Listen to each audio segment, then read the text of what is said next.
오늘은 진정한 슬픔의 표현, 다시 보지 않음.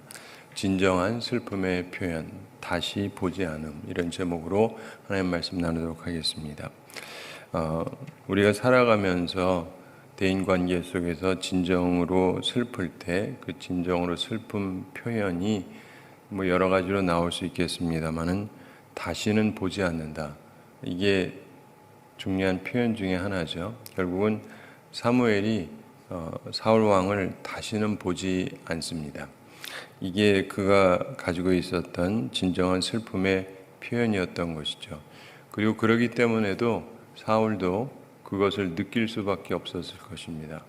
우리 교회에 이제 치리 방법 중에 하나가 출교라고 있습니다. 교회에서 쫓아내는 건데, 그렇게 한다는 것은 다시는 안 본다 이런 뜻이죠. 다시는 안 본다. 가장 그 심한 징계에 해당을 하는 건데, 그것을 한다라고 하는 것은 기본적으로 그만큼 확연하게 슬픈 것을 표현을 하는 거죠. 서로 사랑하고 좋은데 그러는 건 아니지 않습니까? 그래서 우리가 살아가면서 보면은 이러한 자리에 서지 않도록 주의해야 되겠죠. 자, 사무엘이 우선은 아각을 죽이는 내용이 본문에 나오고 있습니다. 32절 33절입니다. 32절 함께 읽어보겠습니다. 사무엘이 이르되 너희는 아말렉 사람의 왕 아각을 내게로 끌어오라 하였더니 아각이 즐거이 오며 이르되 진실로 사망의 괴로움이 지났도다 하니라. 아멘. 사무엘이 이르되 너희는 아말렉 사람의 왕 아각을 내게로 끌어오라 이렇게 얘기합니다. 그의 관심사가 이거였던 것이죠. 사울 왕이 사무엘에게 자꾸 자기랑 같이 가자고 하나님께 경배할 수 있도록 하자 이렇게 얘기를 하는데, 따라갔는데 그래가지고 경배 드렸다 이런 표현은 없어요. 그런데 그럼 경배를 안 드렸느냐, 그건 알 수가 없죠. 근데 여기에서 얘기하는 것은 그러나 사무엘에게 있어서의 할 일이라고 하는 건 그게 아니라 아말렉 왕에 대한 처벌, 여기에 그의 관심사가 집중돼 있었습니다. 사울 왕은 거기에 별로 관심이 없었죠. 그런데 사무엘의 관심사는 그랬던 것입니다. 왜냐하면 하나님께서 저쪽을 진멸하라고 하셨는데 거기에 우두머리를 그냥 살려두면 안 되는 것이기 때문에 그렇습니다. 그때 아각이 즐거이 오며 이르되 진실로 사망의 괴로움이 지났도다. 아말렉 왕 아각이 가지고 있는 착각이죠. 사람들은 항상 상황에 대해서 이런저런 생각을 할 수 있는데 그는 착각을 하고 있었습니다. 사무엘이 자기를 부르는 걸 보니까 혹시 뭔가 좋은 결과가 있지 않을까 이렇게 착각을 했던 것 같은데 말 그대로 착각이었던 것이죠. 자, 33절 함께 읽어보겠습니다. 사무엘이 이르되 내 칼이 여인들에게 자식이 없게 한 것 같이 여인 중 내 어미에게 자식이 없으리라 하고 그가 길갈에서 여호와 앞에서 아각을 찍어 쪼개니라. 아멘. 사무엘이 이르되 내 칼이 여인들에게 자식이 없게 한 것 같이 전쟁을 하면서 무자비하게 죽였던 것 같습니다. 이 사람이 그걸 이야기를 하는 것이죠. 그러면서 여인 중에 내 어머니에게 자식이 없으리라. 결국은 심은 대로 거두게 된다는 말씀, 뿌린 대로 거둔다라는 말씀 그대로 네가 한 대로 너도 그런 일을 당할 것이고, 우리가 이제 부모 입장에서 그렇죠. 부모 입장에서 자식이 죽는다 그러면 큰 슬픔이죠. 네가 그랬으니까 너희 집안에서도 똑같은 것을 겪게 될 것이다. 이런 이야기를 하는 것입니다. 그러면서 그가 길갈에서 여호와 앞에서 아각을 찍어 쪼개니라. 이 길갈이 이스라엘 백성들에게는 굉장히 중요한 장소죠. 여러 가지 면에서 이스라엘이 처음에 가나안 땅에 들어올 때 그때도 하나님 앞에서 할례를 했던 곳이기도 하고, 이 길갈에서 수많은 일들이 있었고 좋은 일들도 많이 있었는데 여호와 앞에서 아각을 찍어 쪼갰다 이렇게 표현하고 있습니다. 굉장히 무서운 표현이죠. 사지를 찍어서 죽이고 쪼갠 것으로 보입니다. 하나님이 원하시는 제사를 드린 것이다 이렇게 보는 학자들이 있습니다. 하나님의 공의가 실현이 된 것이라는 것이죠. 잔인한 자는 잔인한 심판을 받는다. 이건 우리가 항상 기억을 할 필요가 있습니다. 우리는 항상 뿌린 대로 거둔다라고 하는 사실을 기억을 해야 됩니다. 하나님께서 특별히 아말렉에 대해서는 조금도 긍휼함을 보이시지를 않습니다. 그러므로 우리는 내가 어떻게 살고 있는가에 대해서 항상 점검할 필요가 있는 것입니다. 많은 사람들이 자신의 삶에 대해서 그리고 자신의 생각에 대해서 자신의 행동에 대해서 별로 이렇게 잘 생각을 안 하는 것 같아요. 그리고 뭐 자기가 옳다고 생각하는 대로 가는 거겠지만은 그러나 하나님은 모든 것을 감찰하고 계시고 판단하고 계시다는 걸 기억해야 됩니다. 제가 여러 번 말씀드렸는데 성경을 보면 하나님에 대해서 제일 중요한 관념, 여러분이 절 보면은 누구다 뭐 어떤 관념이 있을 거 아니에요? 그런 것처럼 우리가 섬기는 하나님을 우리가 성경에서 보게 되는데 여러 가지 모습을 보게 되죠. 근데 그 중에서 뭐 어떤 사람은 사랑의 하나님이라 그러기도 하고 어떤 분은 하나님은 창조주다 그러기도 하고 하나님은 우리를 다스리시는 분이다 그러기도 하고 뭐 여러 가지 얘기를 하죠. 그리고 다 맞는데 그런데 쭉 창세기부터 요한계시록까지 이렇게 꿰뚫고 있는 가장 강력한 이미지가 뭐냐면 하나님은 재판장이라는 거예요. 판단하시는 분이에요. 재판장이기 때문에 아담과 하와가 하나님 말씀 안 듣고 선악과를 따먹으니까 어떻게 됐는지 다 아시죠? 네. 하나님 말씀을 안 들으면 그냥 두질 않습니다. 요한계시록에서 마지막에 심판날 뭐 하는지 아시잖아요. 천국과 지옥으로 갈라지게 됩니다. 하나님은 재판하시는 분이에요. 근데 많은 사람들이 이걸 자꾸 잊고 사는 것 같습니다. 절대로 잊으시면 안 돼요. 하나님이 우리를 보고 계시는데 그냥 보고 계시는 게 아니라 판단을 하시는 거예요. 이게 지금 잘하고 있는지 못하고 있는지. 그래서 우리의 모습이 어떤지를 보고 계시고 판단하고 계시고 이 땅에서도 거기에 맞게 하나님께서 해주시는데 이 땅에서 그게 모든 것들이 똑같이 안 나올 수가 있죠. 근데 우리가 이 세상 끝날 때 그런 것들이 다 정리가 된다라는 게 천국과 지옥의 관념입니다. 그러므로 우리가 기억을 해야 되는 것은 하나님께서는 살아계시고 이 땅을 다스리고 계시고 심판하시는 분이고 모든 걸 보고 계시는 분이기 때문에 내가 하나님 앞에서 온전한가를 잘 생각을 해봐야 돼요. 특별히 다른 많은 어려움 당한 사람들을 살펴보면서 옆만 바라보지 말고 대부분의 다른 사람들을 보면 삶이 어려워진 데는 이유가 있어요. 자신의 죄가 있단 말이죠. 그러니까 내가 죄가 있는가를 돌이켜봐야 돼요. 근데 많은 사람들이 자기가 죄가 있기 때문에 이런 상황에 도달했다라는 걸 전혀 깨닫지를 못하는 것 같아요. 그래서 이것도 은혜예요. 아, 내가 이런 잘못을 했구나. 그래서 지금 이렇게 돼 있는 거구나. 내가 그때 그러지 않았더라면 지금은 훨씬 더 좋은 삶을 살 텐데 내가 그때 잘못했구나. 이거 깨닫는 게 불행이 아니라 이게 바로 은혜예요. 그리고 하나님 앞에서 그런 면에 있어서 주님 제가 잘못했습니다. 깨닫고 이제는 제가 바르게 살겠습니다. 하면서 스스로를 이렇게 잡고 살아가야 돼요. 저는 신앙생활하면서 혼자서 이렇게 생각해 보기를 우리 신앙생활이 이래야 된다라고 하는 것을 나름대로 세상에 있는 것 중에서 표현하기에 제일 저한테는 다가오는 게 뭐냐면 예전에 그 한국의 영락교회 한경직 목사님은 스프링 얘기를 하셨어요. 스프링은 눌렀다가 나왔다 하죠.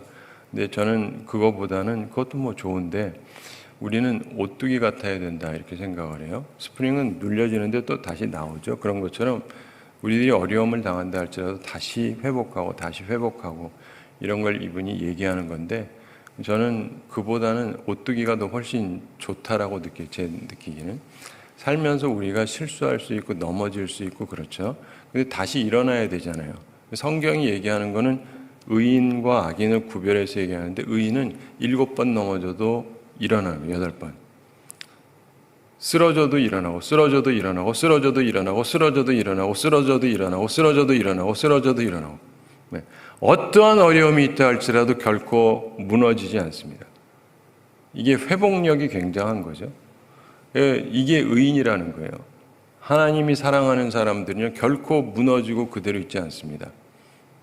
안 무너진다는 게 아니에요. 실패 안 한다는 것도 아니고 어려움이 없는 것도 아닌데, 어려움을 겪긴 하는데 그때마다 다 극복을 하고 일어납니다. 근데 그럴 수 있는 이유가 뭐냐면, 오뚜기 모양이 보면 그 밑 안에 무게 중심이 있죠. 아주 강력한 쇳덩어리가 있거든요. 그러니까 우리 안에 중심에 주님을 향한 마음이 온전하게 있으면 그것 때문에 일어날 수가 있어요. 항상 저는 생각하는 게, 가장 밑바닥에 갔었던 사람 중에 하나가 다윗이거든요. 다윗 왕이 하나님의 택함을 받고 기름 부음을 받고, 그리고는 그가 골리앗도 싸워서 이기고 승승장구하는 것 같다가 그 다음에 계속 어려움을 당하죠. 특별히 장인한테 어려움 당하고 그러면서 쫓겨다니다가 결국은 딴 나라로 가서 있게 되는데, 특별히 블레셋 가서 있다가 거기에서 다시 블레셋이랑 이스라엘이랑 전쟁이 벌어지게 됩니다. 그러면서 자기들로 같이 나오라 그러죠. 근데 그때 가기도 못하고 안 가기도 못하고, 근데 할 수 없이 이제 참여하겠다 그러고 참여하는데, 참여하러 갔더니 하나님의 은혜로 거기 있던 사람들이 왜 다윗을 내려가느냐, 다윗은 같이 가면 안 된다. 왜냐하면 이 사람이 본래 저쪽 장수였는데 우리랑 같이 있다가 뒤에서 나중에 우리 뒤통수 치면 어떻게 하느냐, 그러기 때문에 데려가면 안 된다. 그래가지고 왕이 할 수 없이 미안하다, 그냥 돌아가 있어라 이러죠. 그랬더니 다윗이 이제 돌아가는데, 돌아가면서 봤더니 완전히 다 사라진 거예요. 부인들하고 애들하고 다 사라진 겁니다. 누가 데리고 간 거죠. 친절하게 데려간 것이 아니고 와가지고 다 잡아간 거예요. 근데 이 인간들이 잡아갔는데 어디로 갔는지 알 수가 없잖아요. 얘기하고 가는 것도 아니니까. 근데 그랬더니 이 다윗하고 함께 했던 그 300여 명의 남성들이, 사람이 그런 게 있어요. 누구 탓을 하고 싶거든요. 꼭 누구 탓을 하고 싶어요. 근데 이게 누구 탓입니까? 다윗 탓은 아니잖아요. 그런데 다윗을 원망하고 다윗을 죽이겠다 그래요. 죽이겠다 그래요. 말이 됩니까? 다윗이 혼자 힘들 때도 자기들도 갈 데가 없고 그래가지고 같이 하겠다고 해서 다윗이 그들을 데리고 함께 했었던 사람들인데, 사실은 다윗이 은혜를 베풀었던 사람들이죠. 근데 사람이 인생 살다가 남은 게 이 사람밖에 없는데 이 사람들이 날 죽이겠다고 할 때 그 심정을 생각해 보세요. 본래 나쁜 인간들은 그렇다 치고, 그게 아니라 나와 함께 하고 내가 그 사람들 정말 많이 도와줬고, 근데 이 사람들이 어려움이 생겼다고 날 죽이겠다고 원망하면서, 그때 다윗이 진짜 무너지는 상황이죠. 뭐 해결점이 없어요. 자기도 와이프도 사라졌고 다 끌려갔죠. 그리고 나도 아무것도 없는데 저쪽에서 전부 내 잘못이라고 그러고. 근데 다윗이 그때 깨달은 거예요. 뭘 깨달았을까요? 믿을 놈 하나도 없다. 되게 중요해요. 믿을 놈 하나도 없다라는, 믿을 분이 한 분도 없다라고 깨달은 거예요. 저쪽 이상한 인간들이야 그렇다 치고, 이 사람들은 자기가 잘해준 사람들 아니에요. 여러분도 살다 보면 그런 사람 있잖아요. 이쪽들은 내가 진짜 너무 잘해줘서 자기들도 자기를 은혜인처럼 생각을 하는 사람들인데, 어떤 일이 생겼더니 갑자기 전부 내 잘못이라고 그러고 나 때문이라고 그러고 죽여버려야 된다고 그러고, 근데 그냥 말이 아니라 진짜 죽이려고 그랬던 것 같거든요. 그러니까 이 사람도 군급한 거예요. 그러면서 그때 그거는 저는 항상 그 생각을 하는데, 다윗이 그거는 영원히 잊을 수가 없어요. 그러니까 다윗은요, 아무도 안 믿습니다. 하나님만 믿죠. 그러니까 그 어려움의 과정이 그의 신앙을 온전하게 만드는 하나의 과정이기도 했던 거예요. 아, 진짜 믿을 사람 하나도 없구나. 믿을 사람 하나도 없구나. 그러니까 그 사람이 어떻게 일어나게 돼요? 하나님을 바라보고 일어나게 돼요. 하나님을 바라보니까 힘이 생겨요. 하나님을 바라봤더니 생각이 듭니다.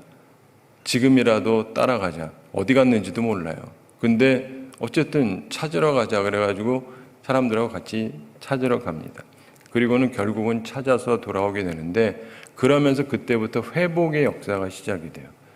완전 가장 밑바닥에 떨어졌다가 그다음부터 일어나면서 그때 이제 사울 왕이 죽고 그러면서 유다로 돌아오게 되고 그러면서 이후에 통일 왕국을 이루게 되고 이 모든 것들을 하게 되는데 그러면서 다윗이 한 가지 분명하게 그의 마음속에 생긴 것이 있는데 믿을 사람은 하나도 없구나. 내가 아무리 잘해줘도 소용이 없구나.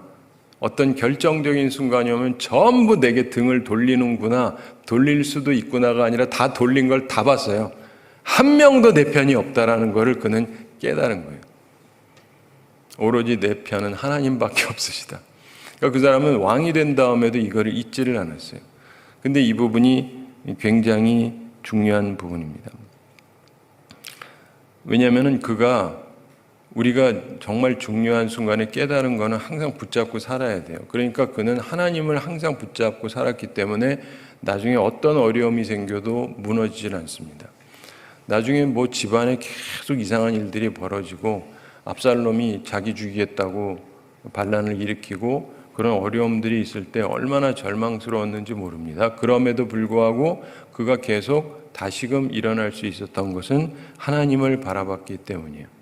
우리 신앙생활의 핵심이 그거라는 걸 놓치시면 안 됩니다. 물론 여러분도 주변 분 사랑하시고 다 사랑하시고 좋게 지내는 게 좋지만 결정적인 순간에 내 편 하나도 없을 수도 있어요. 뭐 어쩌겠어요. 근데 그때 살아남을 수 있는 길은 하나밖에 없는데 하나님을 바라보는 것 외에는 방도가 없습니다. 그래서 우리가 항상 하나님을 바라보면서 살아야 되는 것이죠. 자, 그런데 어쨌든 사무엘이 이렇게 정리를 하고는 그리고는 영원한 이별을 합니다. 사울하고 완전히 이별을 하게 되죠. 34절 함께 읽어보겠습니다. 이에 사무엘은 라마로 가고 사울은 사울 기브와 자기의 집으로 올라가니라. 아멘. 이게 굉장히 특별한 설명입니다. 이에 사무엘은 라마로 가고, 라마는 높은 곳이라는 뜻을 갖고 있는데 사무엘의 고향입니다. 사무엘은 자기 고향으로 가고 그 다음에 사울은 사울 기브와 자기의 집으로 올라가니라. 기브아라고 하는 것은 작은 산, 언덕 이런 뜻인데 여기는 사울의 고향입니다. 서로 자기 고향으로 갔다. 고향이 똑같지 않습니다. 서로 자기가 속한 곳으로 갑니다. 이게 이제 설명하는 바가 있어. 그리고는 다시는 안 봤대요. 다시는 안 봤다. 35절 함께 읽어보겠습니다.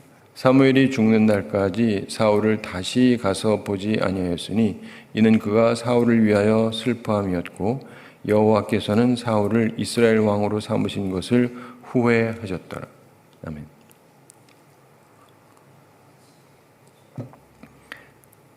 사무엘이 죽는 날까지 사울을 다시 가서 보지 아니했다.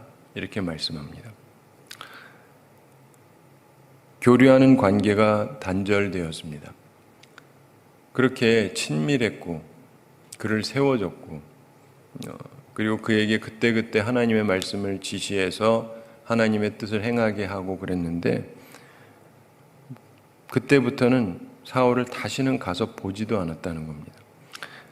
그리고 사울을 위해서 슬퍼함이었고 이렇게 얘기합니다. 그렇게 안 본 이유가 사울을 위해서 슬퍼하는 것이었다. 하나님의 뜻을 전하지도 않았다는 것입니다. 그 이후에는 하나님의 뜻은 이러니까 이렇게 하세요, 저렇게 하세요라는 말 자체를 아예 하지를 않습니다. 하나님께서 명령하시지도 않았다는 뜻이기도 하고요. 사랑하는 성도 여러분, 사람이 살다 보면 안 볼 수도 있고 그렇죠. 그렇지만은 어떤 것은 그게 그렇게 가볍게 넘어갈 일이 아닙니다. 살다 보면 어떻게 안 보게 되고 뭐 그렇기도 하는 그거하고는 완전히 다른 거예요. 이것은 안 보기로 결정을 한 거예요. 그 다음에 볼 이유가 없습니다. 그리고 안 봅니다. 이게 슬픔을 표현하는 거예요. 누군가가 누구랑 사이가 굉장히 안 좋아지면서 그곳을 떠나게 될 때 내가 그쪽 보고 뭐도 안 하겠다 뭐 이런 말을 표현하는 사람들이 있어요. 그렇게 하다가 그러니까 다시는 안 보겠다. 다시는 안 보겠다. 그만큼 관계를 완전히 끝난 것으로 단절된 것으로 이야기를 합니다. 자, 우리가 보면은 세상에서 오늘날 한국 분들이 뭐 여기저기 여행들 많이 다니시잖아요. 그런데 정말 가까우면서도 전혀 안 가는 데가 있잖아요. 북한 땅. 안 멀지 않습니까? 네. 혹시 멀다고 생각하시는 분 계시는지 모르겠는데 별로 안 멀어요. 근데 거기를 아무도 안 가지 않습니까? 네, 아무도 안 가요. 그 간혹 가다가 저는 이제 부모님이 이북에서 내려오셨는데 뭐 그쪽 가서 보자고 하신 적도 없어요. 그쪽 잘 보이는 데서 가보자 하신 적도 없는데 간혹 가다 보면 이제 이북 분들 모여가지고 하는 이 모임들이 있습니다. 그러면 1년에 한 번 정도 북한 땅이 보이는데 가자. 그래가지고 가서 보고 기도하고 뭐 이러는 분들이 있는데 그런데 이제 그것도 사람들마다 입장이 다른 거겠죠. 어떤 분들은 생각해서 그렇긴 하는데 진짜 그때 치를 떨며 내려온 분들은요 가서 보고 싶어 하지도 않습니다. 가서 보고 싶어 하지도 않아요. 아무리 자기가 그쪽에서 내려왔다 할지라도 치가 떨려서도 가까이 가보고 싶어 하지도 않는 경우도 있죠. 그런데 우리 이 말씀을 보면서 생각을 하는 것은 특별히 사무엘은 하나님의 종이잖아요. 하나님의 종이 완전히 딱 끊어버렸다. 굉장히 무서운 얘기예요. 뭐 그럴 수도 있지가 아니에요. 근데 결국 하나님의 종이 그를 와서 얘기를 안 하는데, 왜냐하면 우리가 내일 또 보겠습니다만은 하나님께서 사무엘에게 다른 일을 맡기세요. 얘기했잖아요. 오늘 다른 사람에게 왕의 나라를 떼어주셨다. 그리고 하나님께서 그를 부르셔서 이새의 집으로 가게 합니다. 그 집에서 아들을 불러서 그 중에 하나로 왕으로 기름을 붓습니다. 완전히 딴 일을 하는 거예요. 그 전에 하나님의 부르심을 받아서 사울 왕에게 왔고, 그리고 사울에게 기름을 붓고 그를 왕으로 삼았고 그에게 사명을 줬는데 이제는 올 이유가 없어요. 왜냐하면 버렸으니까. 그리고는 곧장 딴 사람을 찾아가고 딴 사람을 왕으로 세우고 다른 얘기를 하기 시작을 합니다. 우린 이것을 보면서 하나님께서요, 우리가 어떠냐에 따라서 경고하시고, 그래도 그러면은 그 다음에 돌아서는데, 그래서 우리가 항상 조심을 해야 됩니다. 하나님 앞에서 내가 어떻게 살아가고 있는가. 아니면은 하나님께서 나에 대한 관심을 완전히 끊어버리실 수가 있어요. 그리고 여호와께서 사울로 왕을 삼으신 것을 후회하십니다. 이렇게 표현하고 있죠. 하나님께서 사울을 이스라엘 왕으로 삼으셨는데 이것을 후회하셨다. 이렇게 표현하고 있습니다. 자, 사울이 처음에는 괜찮은 사람이었다는 걸 우리가 봐서 알지 않습니까? 근데 지금 사울이 완전히 다른 사람이 된 것입니다. 더 이상 가치가 있고 쓸모 있는 사람이 아니라 쓸모가 없는 사람이 되었다는 것입니다. 하나님 앞에서. 우리가 인생을 살아가면서 창조자 되시는 하나님, 그분이 나를 보기에 가치가 있어야 되거든요. 근데 무가치해지면 안 되는 것입니다. 그래서 하나님 앞에서 온전하게 살아가려고 노력을 해야 되는 것입니다. 자, 이걸 보면서 우리가 몇 가지 좀 생각해 볼 일이 있습니다. 결론적으로 우선 내가 잘못했을 때 나는 어떻게 하는가. 이 사울 왕을 보면서 우리가 보게 되는 것은 뭐냐면요, 이 사람은 자기가 잘못하고도 잘못했다라는 걸 전혀 인식을 하지 못하고 있었어요. 처음에 그런 사람들 많습니다. 하나님의 말씀을 일부 수행을 해요. 그래서 제가 설교할 때 그런 표현을 잘 쓰는데, 많은 분들이 잘 안 쓰는 표현인데 부분 순종이라는 표현을 제가 찾고 해요. 부분 순종, 그리고 절대 순종. 근데 많은 분들이 표현하는 표현 방법이 아닌데 제가 찾아낸 표현 방법인데, 왜냐하면 사람들은요 순종과 불순종만 보통 얘기하죠. 성경에 보면 그렇게 나오니까. 근데 자기 입장에서는 순종을 했대요. 근데 하나님은 불순종이라고 하거든요. 그러면 무슨 차이냐? 일부 순종한 거예요. 부분적으로. 싸우라 그러니까 싸웠죠. 죽이라 그러니까 죽였어요. 그런데 완전히 진멸하라고 한 것까지는 안 했으니까, 그렇지만은 자기는 했다는 거죠. 말씀대로. 근데 이게 많은 사람들의 변명이에요. 난 주님 하라시는 대로 했다. 주님 뜻대로 살라고 뭐 했고 어쩌고 저쩌고 그러는데 그건 부분 순종이에요. 부분 순종은 하나님이 보시기에 순종이 아닙니다. 절대적으로 순종한 게 아니면 순종이 아니에요. 사람들한테는 그게 통할지 몰라도 하나님께는 안 통합니다. 그러니까 그거를 자꾸 그렇게 하려고 하면 안 돼요. 근데 많은 사람들이 어려서부터 거짓말을 배우기 시작하고 말로 때우려고 그러고 막 그러는데 그러고 넘어가는 경우가 많으니까. 그러나 하나님은 만홀히 여기면 안 됩니다. 하나님을 가볍게 보면 안 돼요. 하나님은 모든 걸 아시는 분인데 그 말로 때우고 뭐 대충 하고 이렇게 해서 될 일이 아닙니다. 그러므로 나는 잘못했을 때 잘못이라는 걸 일단은 인식을 해야 돼요. 그리고 인식하고 끝나는 게 아니라 잘못했다고 고백을 해야죠. 진심으로. 그게 우리한테 꼭 필요한 거예요.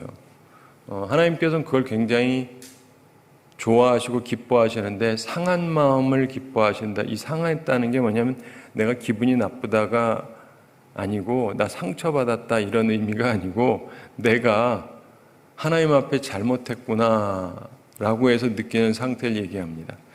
오늘날 제가 미국에 좀 오래 살다가 와서 느끼는 게 뭐냐면 뭐 상처받았다 뭐 상처 뭐 이런 얘기를 많이 하는데 제가 옛날에 대학 시절에는 그런 말 한국 사람 중에 쓰는 사람이 하나도 없었어요. 근데 이제 미국에서 쓰는 표현들을 갖다가 좀 쓰시는 것 같은데 언어 자체가 제가 보기엔 문제가 굉장히 많습니다. 교인들도 그래요. 뭐 상처받았다, 뭐 기분 나쁘다. 왜 그런 말을 하세요? 내가 하나님 앞에서 잘했느냐 안 했느냐를 생각을 해야지. 하나님 앞에 내가 평가를 받는 거지 내 기분으로 모든 걸 평가하려고 그러지 마세요. 물론 기분이 있죠. 저도 살면서 보면 기분 나쁜 것도 무지 많고 상처되는 일도 있고 그렇지만 거기에 집중하지 마세요. 거기다 집중하는 사람들은 다 씩한 사람들이 돼요. 사울처럼 정신병자같이 된다고요. 자기 딴에는 잘했는데 왜 사람들 다 이 모양이야 이렇게 되는 거예요. 그러면서 점점 미쳐가잖아요.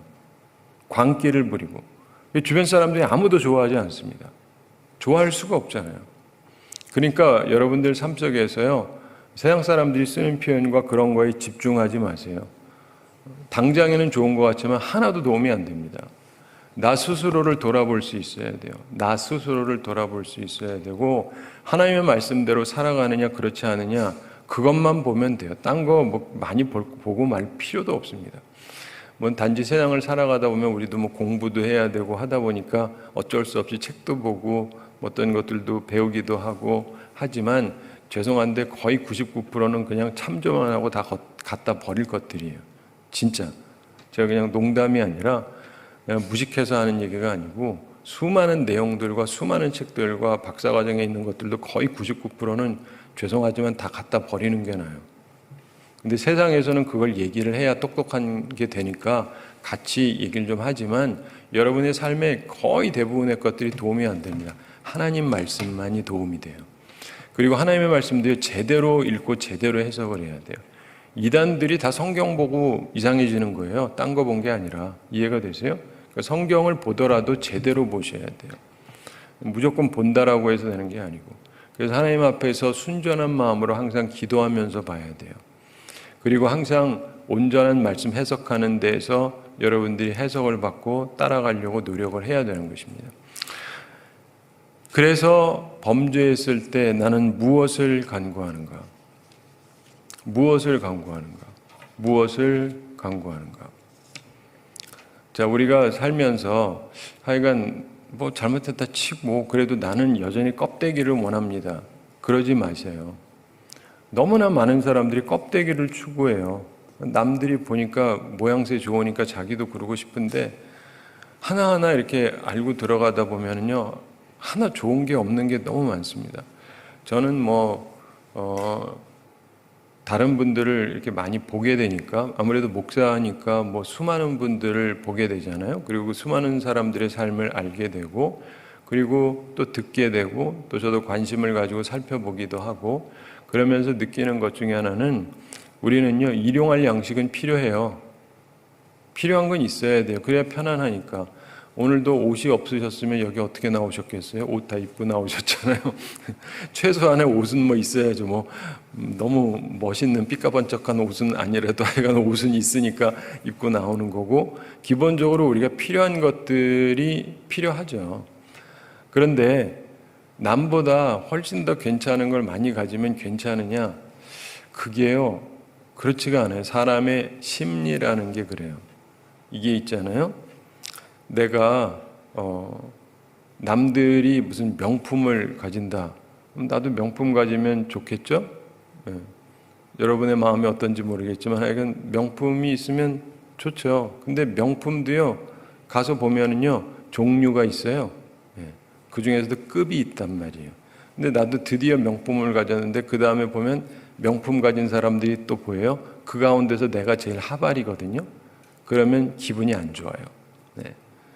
다른 사람은 급수가 더 높은데 나도 급수를 올리고 싶어요. 그래서 급수를 올려가지고 최종으로 올라간다 쳐보십시오. 그래가지고 그거를 내가 갖고 있으면 좋으냐? 좋죠. 안 좋은 거 아니에요. 근데 순간이에요, 순간. 이게 문제가. 사람의 마음이라는 게 그래요. 그거 가지면 절대 나쁘진 않아요. 좋죠. 그런데 오래 못 가요. 내가 높은 자리에 올라가고 싶다, 뭐 좋은 대학 가고 싶다, 가면 좋아요. 나쁘지 않아요. 그런데 문제는 이게 순간이에요. 순간이고 그 다음에는 이거를 유지해야 되니까 이게 보통 일이 아닙니다. 여러분, 최고의 명품은요, 많은 사람들이 잘 갖고 다니지도 못하고요, 누가 최고 비싼 차 같은 경우 누가 긁을까봐 주차도 함부로 잡을 못해요. 자기가 이렇게 넓게 잡아야 되고, 내 차가 후지고 여러 개가 긁혔으면요 신경 안 써요. 어차피 뭐 긁혀봤자니까.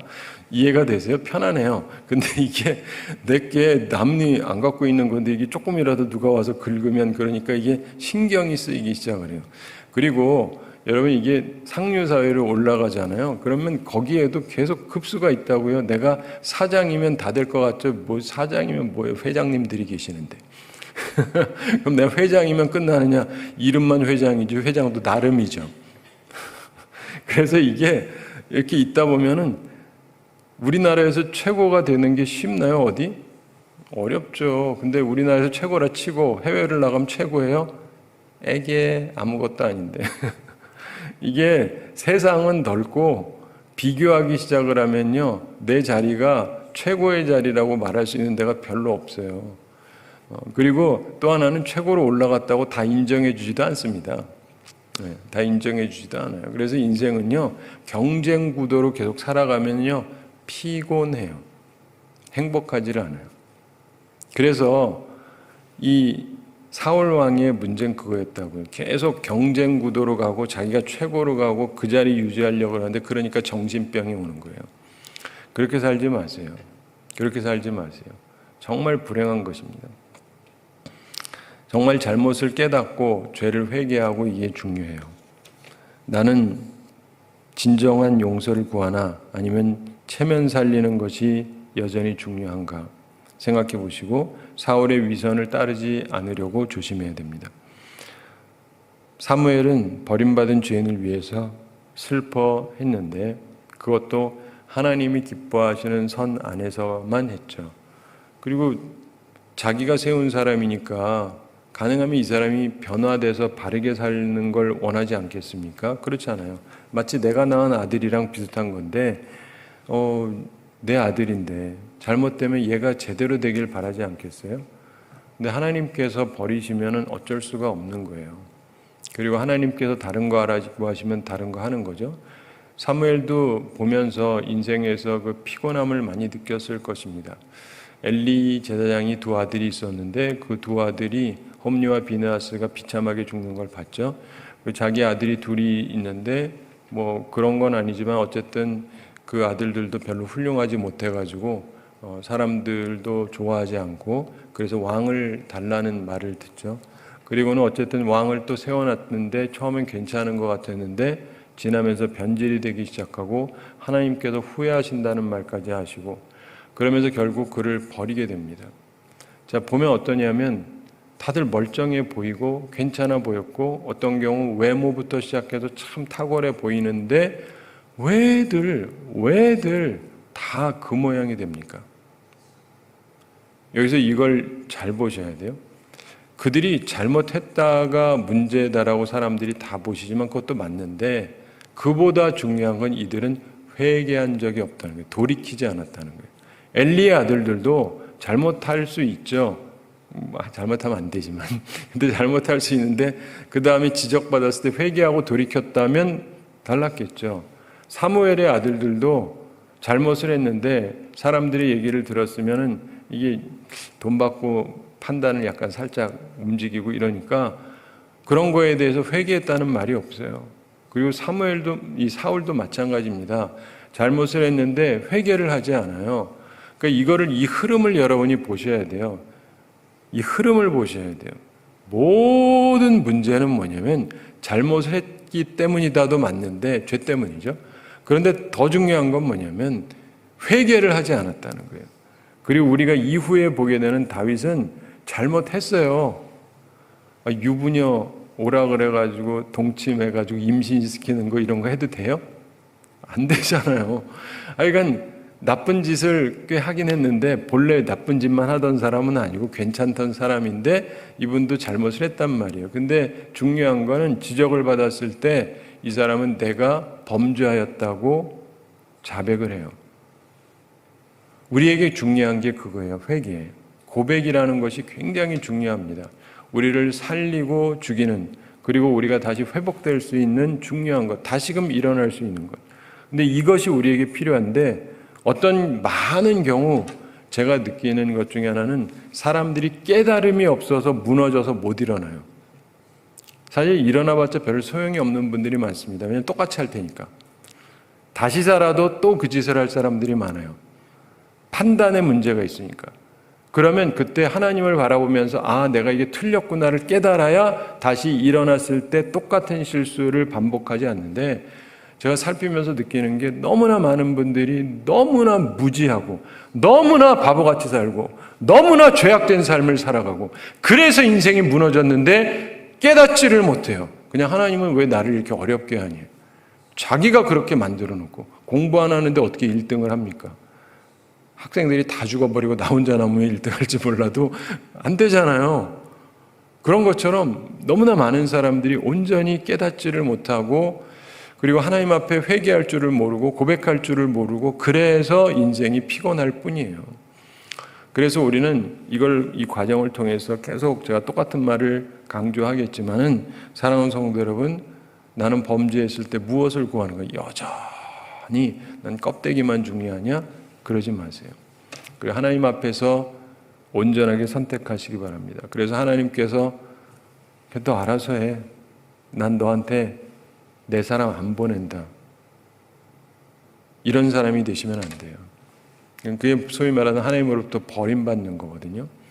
이걸 생각하면서 하나님 앞에서 온전하게 살아가는 우리 모두가 되기를 바랍니다. 우리 함께 기도하겠습니다.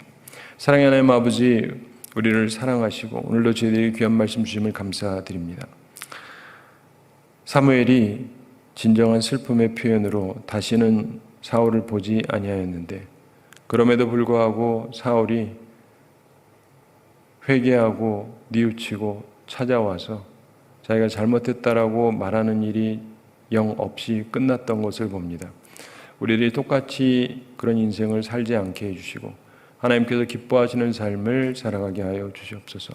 주님, 저희들을 긍휼히 여겨주시고 항상 일깨워 주시고 성령으로 우리들의 마음을 순화시켜 주시고 저희들이 하나님 앞에서 순전한 마음으로 살아서 버림받는 자가 아니라 하나님의 사랑을 입은 자로 항상 살아가는 주의 사람들 되게 하여 주시옵소서.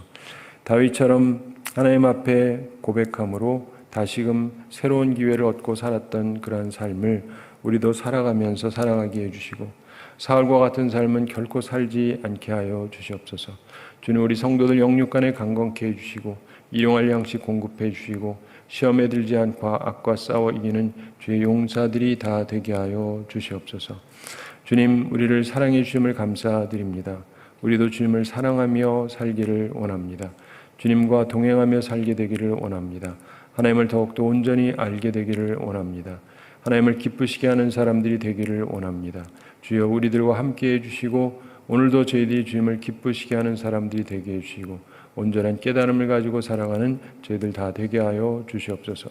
감사드리며 예수님의 이름으로 기도드리옵나이다. 아멘.